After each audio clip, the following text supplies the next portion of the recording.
ನಮಸ್ತೆ ಸ್ನೇಹಿತರೆ, ಇವತ್ತಿನ ಒಂದು ವಿಡಿಯೋದಲ್ಲಿ ರೈಲ್ವೆ ಕೋಚ್ ಫ್ಯಾಕ್ಟ್ರಿ ಕಪೂರ್ತರದಲ್ಲಿ ಖಾಲಿರ್ತಕ್ಕಂಥ ಹುದ್ದೆಗಳ ಬಗ್ಗೆ ಪ್ರತಿಯೊಂದನ್ನು ಡೀಟೇಲ್ ನೋಡೋಣ. ಈ ವಿಡಿಯೋನ ಸ್ಕಿಪ್ ಮಾಡಿದೆ ನೋಡಿ. ಯಾರಾದರೂ ಹೊಸಬರು ಈ ಒಂದು ವಿಡಿಯೋನ ನೋಡ್ತಿದ್ರೆ ಸಬ್ಸ್ಕ್ರೈಬ್ ಮಾಡ್ಕೊಳ್ಳಿ. ಬನ್ನಿ ಈ ವಿಡಿಯೋನ ಶುರು ಮಾಡೋಣ. ಮೊದಲದಾಗಿ ಆರ್ಗನೈಸೇಷನ್ ನೇಮ್ ನೋಡೋಣ ಸ್ನೇಹಿತರೆ. ಈಗ ನೋಡ್ಕೋಬೋದು, ರೈಲ್ ಕೋಚ್ ಫ್ಯಾಕ್ಟ್ರಿ ಕಪೂರ್ತರದಲ್ಲಿ ಖಾಲಿರ್ತಕ್ಕಂಥ ಹುದ್ದೆಗಳು ಇವು. ಯಾವ ಟೈಪ್ ಅಂದರೆ ರೈಲ್ವೆ ಜಾಬ್ಸ್ ಸ್ನೇಹಿತರೆ ಇವು.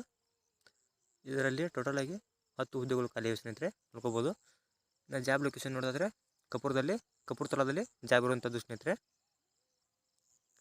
ನಂತರ ಯಾವೊಂದು ಪೋಸ್ಟಿಗೆ ಹುದ್ದೆಗಳು ಖಾಲಿ ಇವೆ ಅಂದರೆ ನೋಡ್ಕೋಬೋದು, ಜೂನಿಯರ್ ಕ್ಲರ್ಕ್ ಕಮ್ ಟೈಪಿಸ್ಟ್ ಈ ಒಂದು ಪೋಸ್ಟ್ಗೆ 10 ಹುದ್ದೆಗಳು ಖಾಲಿ ಇರ್ತಕ್ಕಂಥದ್ದು ಸ್ನೇಹಿತರೆ. ಅದೇ ರೀತಿ ಅಫಿಷಿಯಲ್ ವೆಬ್ಸೈಟ್ ನೋಡೋದಾದರೆ ನೋಡ್ಕೋಬೋದು, www.rcf-2022.indianrailways.gov.in ಈ ಒಂದು ವೆಬ್ಸೈಟ್ನಲ್ಲಿ ಇನ್ನೂ ಹೆಚ್ಚಿನ ಮಾಹಿತಿಯನ್ನು ತಿಳ್ಕೊಬೇಕಾಗಿದೆ ಸ್ನೇಹಿತರೆ. ಈ ಒಂದು ಹುದ್ದೆಗಳಿಗೆ ತಾವು ಇಲ್ಲಿ ನೋಡ್ಕೋಬೋದು, ಆಫ್ಲೈನ್ ಮುಖಾಂತರ ಅರ್ಜಿಯನ್ನು ಸಲ್ಲಿಸಬೇಕಾಗುತ್ತೆ.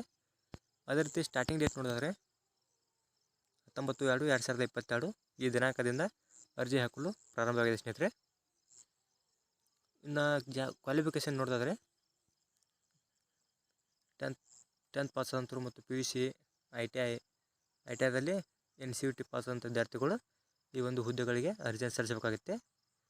ಇಲ್ಲಿರ್ತಕ್ಕಂಥ ಯಾವುದಾದ್ರೂ ಕ್ವಾಲಿಫಿಕೇಷನ್ಗೆ ವಿಕುಲಾಟ್ ಆಗಿರ್ತಕ್ಕಂಥ ಯಾವುದಾದ್ರೂ ಸ್ಟಡೀಸ್ ಮಾಡಿದರೆ ಅವರು ಕೂಡ ಈ ಒಂದು ಹುದ್ದೆಗಳಿಗೆ ಅರ್ಜಿಯನ್ನು ಸಲ್ಲಿಸ್ಬೋದು. ಅದೇ ರೀತಿ ಏಜ್ ಲಿಮಿಟ್ ನೋಡಿದ್ರೆ ನೋಡ್ಕೋಬೋದು, ಇಲ್ಲಿ 18ರಿಂದ 25 ಇದೆ. ನಂತರ ಯಾವ ರೀತಿ ಈ ಒಂದು ಹುದ್ದೆಗಳಿಗೆ ಸೆಲೆಕ್ಷನ್ ಮಾಡ್ಕೋತಾರೆ ಅಂದರೆ ಮೊದಲನೇದಾಗಿ ಟ್ರಯಲ್ ಟೆಸ್ಟ್ ಅಂತ ಇದೆ. ಅದಾದ ನಂತರ ಇಂಟರ್ವ್ಯೂ ಮುಖಾಂತರ ನಿಮ್ಮನ್ನು ಆಯ್ಕೆ ಮಾಡ್ಕೋತಾರೆ ಈ ಒಂದು ಹುದ್ದೆಗಳಿಗೆ. ಇನ್ನು ಅಪ್ಲಿಕೇಶನ್ ಫೀ ನೋಡಿದ್ರೆ ನೋಡ್ಕೋಬೋದು, ಆಲ್ ಕ್ಯಾಂಡಿಡೇಟ್ ಅಂದರೆ ಇಲ್ಲಿ ಕೆಳಗಡೆ ಕೊಟ್ಟಿರ್ತಕ್ಕಂಥ ಕ್ಯಾಂಡಿಡೇಟ್ಗಳನ್ನ ಬಿಟ್ಟು ಮಿಕ್ಕೆಲ್ಲ ಕ್ಯಾಂಡಿಡೇಟ್ಗಳಿಗೆ 500 ರೂಪಾಯಿ ಫೀ ಇರುತ್ತೆ ಸ್ನೇಹಿತರೆ. ಇಲ್ಲಿ ಯಾವೆಲ್ಲ ಕ್ಯಾಂಡಿಡೇಟ್ಗಳಿವೆ ಅಂದರೆ ಈಗ ನೋಡ್ಕೋಬೋದು, SC ST PWD ಅಥವಾ ವುಮೆನ್ದವರಿಗೆ 250 ರೂಪಾಯಿ ಫೀ ಇರುತ್ತೆ. ಮಿಕ್ಕೆಲ್ಲ ಕ್ಯಾಂಡಿಡೇಟ್ಗಳಿಗೆ 500 ರೂಪಾಯಿ ಫೀ ಇರುತ್ತೆ ಸ್ನೇಹಿತರೆ ಇದಕ್ಕೆ.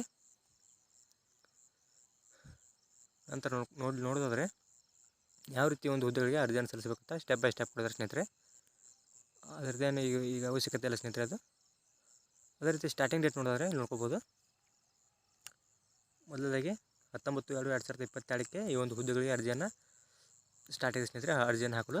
ನಂತರ ಅದೇ ರೀತಿ ಕೊನೆಯ ದಿನಾಂಕ ನೋಡಿದ್ರೆ 21/3/2022 ನೀವು ಒಂದು ಹುದ್ದೆಗಳಿಗೆ ಅರ್ಜಿಯನ್ನು ಸಲ್ಲಿಸಬೇಕಾಗುತ್ತೆ.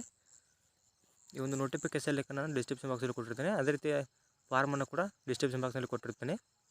ಯಾವುದಾದ್ರು ಡೌಟ್ ಇದ್ದರೆ ಕಮೆಂಟ್ ಬಾಕ್ಸ್ನಲ್ಲಿ ಕಮೆಂಟ್ ಮಾಡಿ. ಈ ಒಂದು ಮಾಹಿತಿ ತಮಗೆ ಇಷ್ಟವಾದಲ್ಲಿ ನಮ್ಮ ಚಾನಲ್ನ ಸಬ್ಸ್ಕ್ರೈಬ್ ಮಾಡಿ, ಲೈಕ್ ಮಾಡಿ ಅಂತ ಹೇಳ್ತಾ ಮತ್ತೆ ಮುಂದಿನ ವಿಡಿಯೋದಲ್ಲಿ ಸಿಗೋಣ. Thanks for watching.